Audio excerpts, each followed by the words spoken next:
On October the 3rd, 1816, a young woman named Eleanor Vance stood on the cracked marble steps of her father's townhouse in a gown 2 seasons out of fashion, watching her family's ledger of debts change hands in the hall behind her. The men crowding that hall, creditors, solicitors, her own uncle counting the minutes, held every shilling that determined whether she would sleep under that roof come winter. Everyone expected the house to be sold, the family scattered, and Eleanor married off to whichever tradesman would take her without a dowry. What the Duke of Ashworth did instead, striding through that hall with a single signature that silenced the room, would be spoken of in Mayfair drawing rooms for the next 3 decades.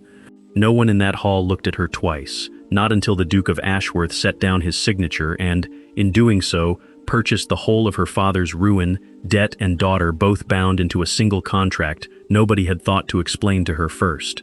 The candles guttered as her uncle laughed, calling it charity. It was not charity. It was a transaction cold enough to make the solicitor's hand shake as he sealed it, and Eleanor would not learn why for a very long time.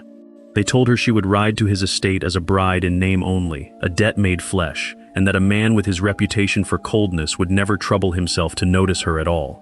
So why, when the carriage finally stopped on the gravel drive of Ashworth Hall and the rain came down in sheets, was it the Duke himself who stepped out into the storm without his coat, bareheaded, to open her door before the footman could reach it?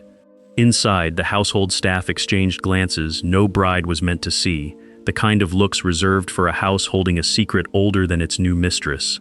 A locked door on the 2nd floor, a portrait removed from the gallery, its hook left bare on the wallpaper.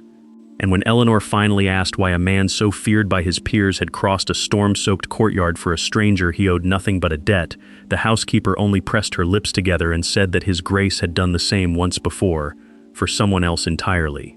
He did not explain the ledger, he simply watched her, waiting to see whether she would reach for it or refuse it a second time, and Eleanor understood, with the particular clarity that comes to those who have spent a lifetime reading a room before speaking in it, that this was a test she had not been warned about. She crossed the study and took the paper. The numbers meant little to her. Her father had never taught her to read a balance sheet, only to smile at dinners where men discussed them.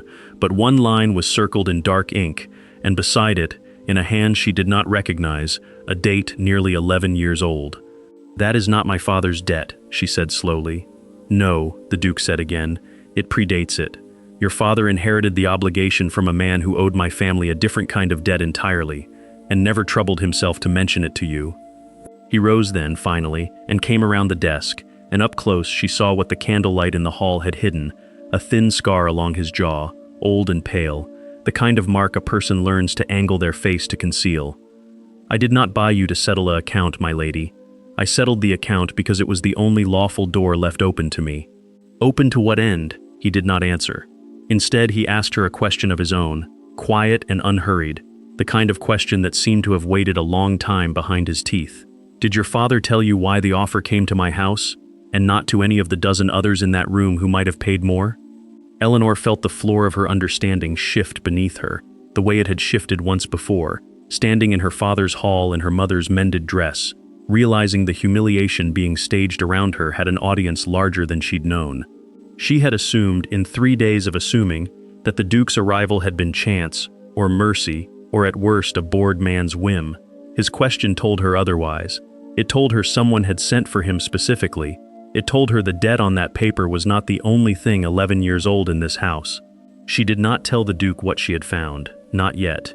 Something in her, the same instinct that had once told her precisely when to lower her eyes at her father's table to avoid provoking him further, told her that this was not information to be spent carelessly, that a secret handed over too early loses its power to explain anything at all.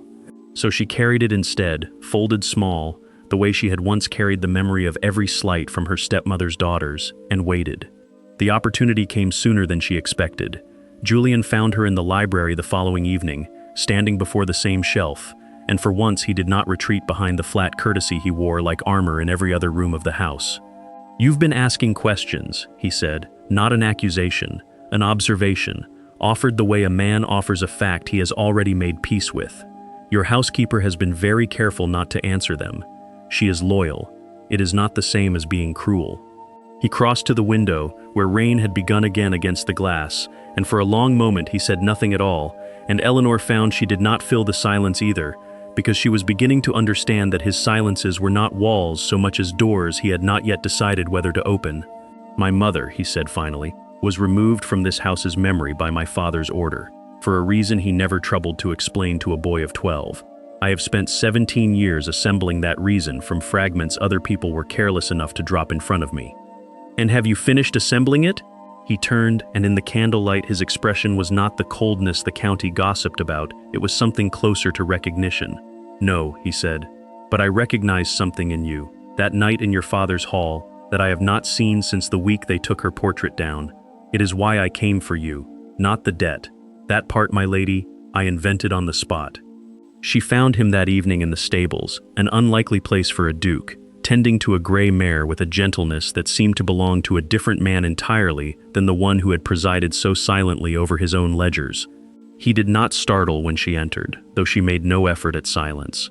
"Hetty's kitchen has looser walls than my study," he said, without turning. "I assume you've come to tell me you've heard some version of it. I've come to ask if I am her replacement, or if I am myself." The question stopped his hand mid-motion against the mare's neck. He turned then, and the look on his face was not offense, which she had half expected, but something rawer, the look of a man confronted with the exact fear he had not admitted even to himself. "I don't know how to answer that in a way you'll believe tonight," he said finally. "I only know that the county expected me to leave you in that hall to be sold like a length of cloth, the same way they once stood by and let this family erase a woman for the crime of not being born to it. I did not choose you to replace her, Eleanor. I chose you because I swore, at 12 years old, standing in a corridor listening to my father give the order to take her portrait down, that I would never again stand by while someone with more power did that to someone with less." It was the first time he had used her name without the title in front of it. She felt it land somewhere unguarded. "Then tell me what happened to her." He looked at her for a long moment, weighing something, and then he said the one thing she had not braced herself to hear. "I will, but not the version the servants know. The true one is in a letter she left me, and I have never shown it to anyone, because the man who could hurt her the way my father did is not as dead as this family has told everyone he is." The letter named a man, not the Duke's father, though it confirmed everything the housekeeper had implied about his cruelty, but a second man, a magistrate from the county to the north, whom the letter called "the reason I cannot come home even now, even changed, even after everything." She read the line 3 times before its meaning settled into her chest like cold water. The servants believed the first Duchess had died of a fever, quietly, tragically, the kind of death a great house absorbs and moves past within a season. The letter said otherwise. It said she had left in the night, alive, with help from a woman only named as E, and that she had spent years afterward in fear of a man who had once held power over her, and who would, the letter feared, still recognize her name, if it ever surfaced again in connection with this family. She looked up from the page and found she was shaking, not from cold. If the first Duchess had not died, then somewhere a woman who shared blood with the boy who had grown into this cold, guarded man was still out there, still hiding, still afraid of a magistrate whose name meant nothing to her yet, but clearly meant everything to him. "Why has no one gone looking for her?" she asked, and he laughed, a short, humorless sound. "Because my father told everyone she was dead, and a dead woman cannot be searched for without questions no one in this family wants answered. He had tried once, at 17, hiring a man discreetly to trace the postmarks, and had been caught by his father's steward before the inquiry went anywhere, the punishment severe enough that he had not tried again in the 8 years since, not because he stopped caring, he said, but because he had not found a single person in this house he trusted enough to help him without reporting it upward." He looked at her then with an expression she had not yet seen on him, something closer to asking than telling. "I think," he said slowly, as if testing the shape of the thought for the first time aloud, "that you might be the first person in this house who has no reason to protect my father." She realized, standing in the cold stable yard with her hands still smelling of hay, that he had just handed her something more dangerous than a secret. He had handed her a reason to matter to him that had nothing to do with the debt that bound them. He stared at the pattern she had traced with one gloved finger across the table and said nothing for a long moment, and when he finally spoke his voice had changed, quieter, stripped of the coldness that had first greeted her in the great hall 6 weeks ago. "You see in an afternoon what I could not see in 8 years." She did not answer that directly, because answering it felt like standing too close to something that was no longer only about his mother. She asked instead the question that had been forming since the stable yard, the question that frightened her more than any postmark. If we find her, and the magistrate learns of it through us, do we lead him straight to the danger she has spent a lifetime running from? He had no answer ready, and the silence that followed told her he had not let himself consider it before, too consumed by the ache of an 8-year absence to weigh the risk of a rescue gone wrong. It was in that silence, heavy and unresolved between them, that a sharp knock sounded at the counting room door, a knock neither of them was expecting, from someone who was not supposed to know this room was in use at all. The knock came again, harder this time, and Eleanor's hand found the edge of the desk before she realized she had reached for it. Marcus rose first, crossing the counting room with the unhurried step of a man who had spent 8 years learning not to startle. He did not open the door so much as unlatch it a careful 2 inches, and through that gap Eleanor saw the housekeeper's face, pale and pinched, a candle trembling in her grip. Mrs. Abbott did not ask what they were doing in a room that had been locked since the old Duke's death. She said only that a rider had come to the servants' gate asking for the Duke by name, refusing to state his business to anyone beneath him, and that the steward had put him in the cold parlor because he did not know what else to do with a stranger who spoke of the ledger as if he already knew what it contained. Eleanor felt the floor shift beneath the calm she had built over the last hour. Marcus asked only one question, quiet and precise. Did the man give a name? Mrs. Abbott shook her head, but she said the stranger had asked, before anything else, whether the young Duchess was safe in this house. And something in the way he said safe, as though he were bracing for the wrong answer, had unsettled her enough to climb 3 flights rather than send a footman. Marcus looked at Eleanor across the candlelight, and for the first time since the wedding, she saw something close to fear cross his face, quickly folded away, replaced by the flat control she had learned to read as danger held in check. He told Mrs. Abbott to seat the man and offer him nothing, to say the Duke would come directly, and to tell no one else in the house that this room had been opened tonight. When the housekeeper's footsteps faded down the stairs, Marcus did not move toward the door. He stood with his hand still on the frame, looking at Eleanor as though measuring how much of what came next she could bear standing up.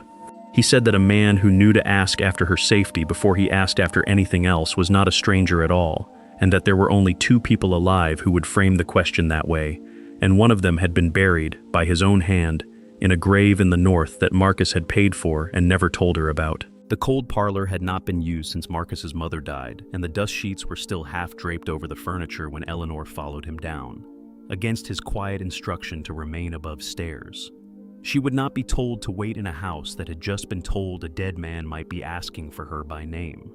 The stranger stood when they entered, and Eleanor saw at once that he was younger than she expected, weathered in the particular way of men who worked outdoors through hard winters, his coat travel-stained, his hat turned in his hands with the nervous respect of a man unused to grand houses. He looked at Marcus first, then at Eleanor, and something in his face changed when their eyes met. A flicker of recognition that made no sense, because Eleanor had never in her life seen this man before tonight. He introduced himself as Thomas Rayburn, a steward on an estate 2 counties north, and he said he had ridden 3 days on the strength of a letter that had arrived at his master's house, addressed to no one, sealed only with initials Eleanor recognized from the drawer upstairs. He said his master was gravely ill, that the fever had taken hold badly this past fortnight, and that in his lucid hours the old man had spoken of a debt he could not die owing. A debt not of money, but of silence, concerning a woman he had failed to protect 8 years before. Eleanor's breath caught on the word, protect. Marcus asked, with a stillness that did not match the white of his knuckles, whether Rayburn's master had given a name for the woman.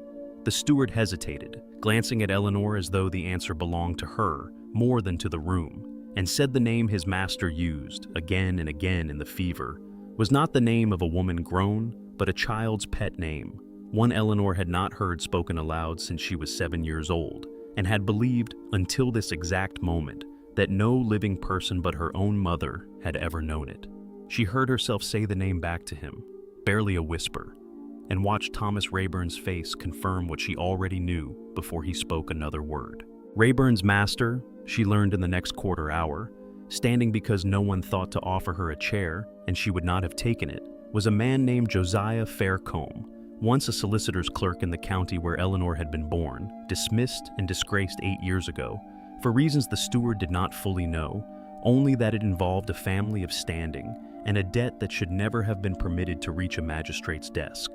Eleanor's mother had vanished the same year. She had told herself for 8 years that the timing was coincidence, that grief made a child stitch connections between things that shared no thread at all. Marcus said nothing while Rayburn spoke, but Eleanor felt him beside her the way one feels weather changing, a pressure building behind stillness. When the steward finished, Marcus asked only where his master lived now, and Rayburn gave a village name Eleanor did not know, 3 days hard riding north, past the county line, in a cottage the old man had taken under a name that was not his own. Eleanor asked, before Marcus could speak again, whether Faircombe had ever mentioned why he carried this debt of silence, why a dying man would send a rider 3 days rather than simply write what he knew. Rayburn looked uncomfortable for the first time since entering the house, and said his master had told him only that writing it down had never been safe, that the people who ruined him 8 years ago still had reach, still had reason to make certain the truth stayed buried with the woman it concerned. Eleanor turned to Marcus and asked the question she had asked him once already that night, and received no answer to. If they rode north, if they found this dying man and heard what he had carried for 8 years, would they be leading danger straight to whatever her mother had spent a lifetime running from? Or was there no longer anyone left with reason to chase a woman who might already be dead? Marcus's answer, when it came, was not the reassurance she wanted. He said there was only one way to know which fear was true, and that he intended to ride north before dawn, with or without her blessing, because he had let one debt to this family go unpaid for 8 years and would not let a second one die unspoken in a stranger's cottage. They left before the house had fully woken, Eleanor in a borrowed traveling cloak too heavy for the season and too plain for a duchess, which was precisely why Marcus had chosen it. He had argued, briefly and without real conviction, that she should remain at the estate while he rode north alone, and had abandoned the argument the moment she reminded him that Faircombe had asked after her safety before anything else, which meant whatever waited at the end of this road was already about her, whether she rode toward it or not.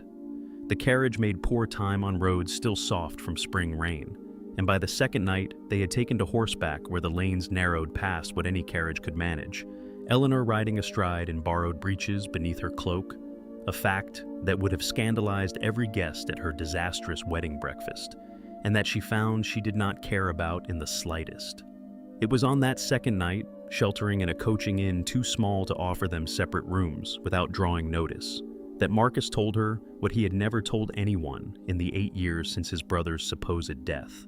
He said the man in the northern grave was not his brother at all, but a stranger, a vagrant found on the estate road the same week his brother vanished, buried under the family name because it was easier, at the time, to let the world believe a Ashworth had died than to admit one had run, and because his father, dying himself that same year, had wanted the scandal closed before it could touch the succession.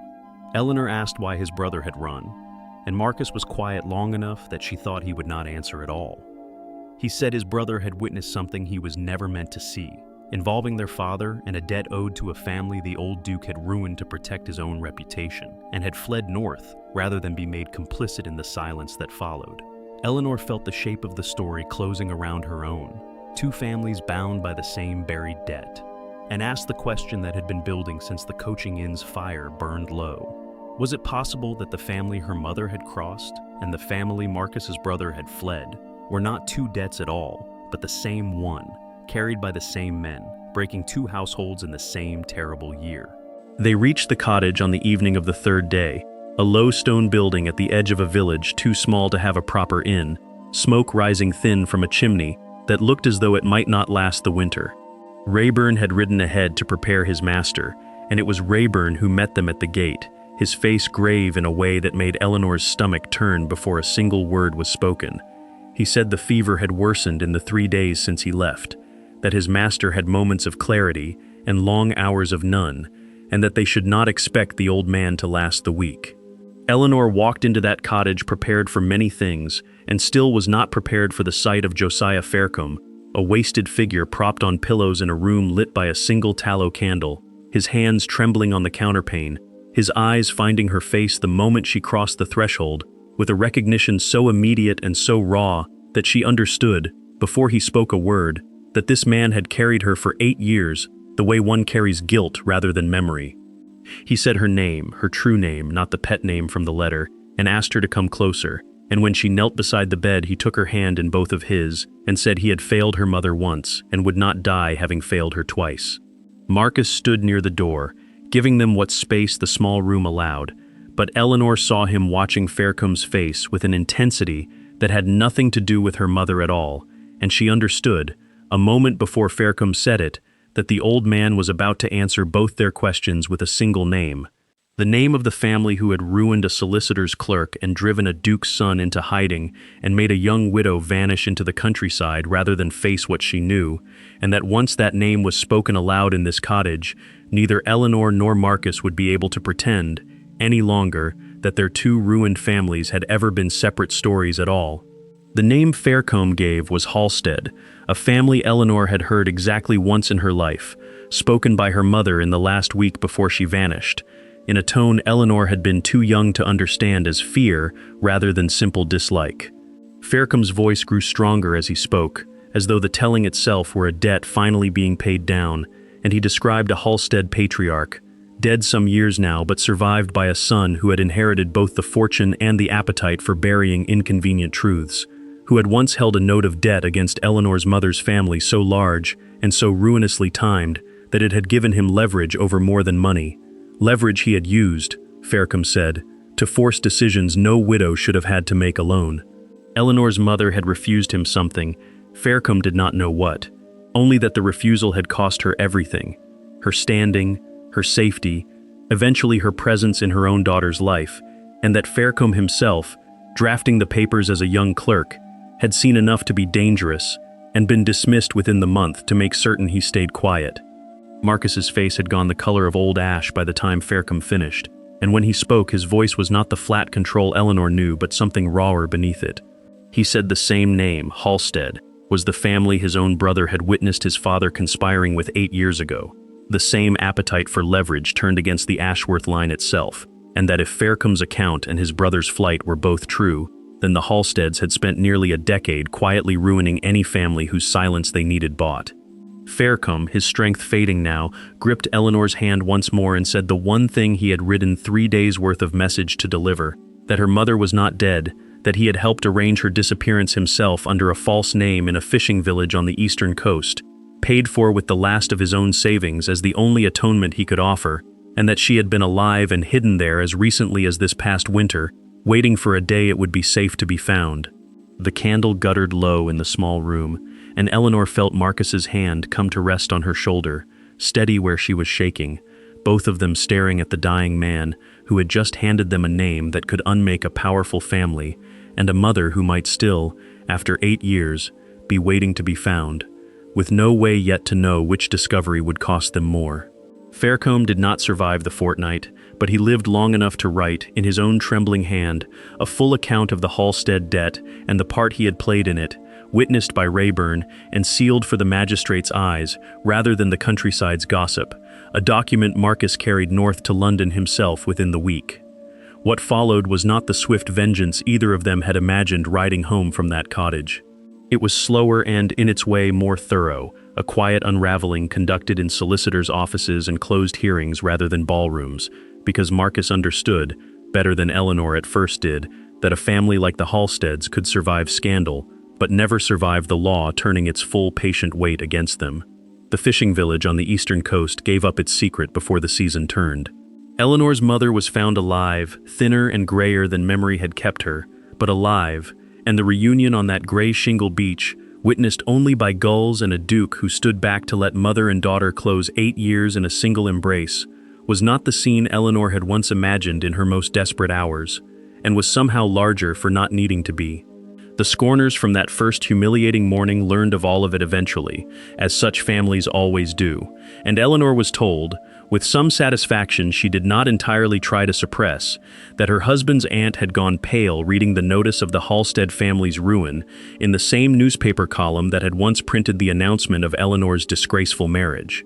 She did not attend the small ceremony Marcus arranged that spring, a second wedding in every way but law, held in the gardens of the estate, with her mother seated in the place of honor, and the household staff who had first shown her kindness standing as witnesses instead of servants. Eleanor stood in the same gardens where she had once expected to be sent away in disgrace, wearing a gown that was entirely her own choosing, and understood that the girl sold to clear a debt had become, through no design of her own beyond simply enduring, a woman no one in that county would ever again dare to overlook. If there is a lesson in how far a quiet, humiliated girl can rise when one person finally chooses to see her clearly, it might be this: that the world rarely announces its reversals in advance, and that the surest way to witness one is to keep watching, keep believing, and keep returning to stories exactly like this. Subscribe, and let the next one find you.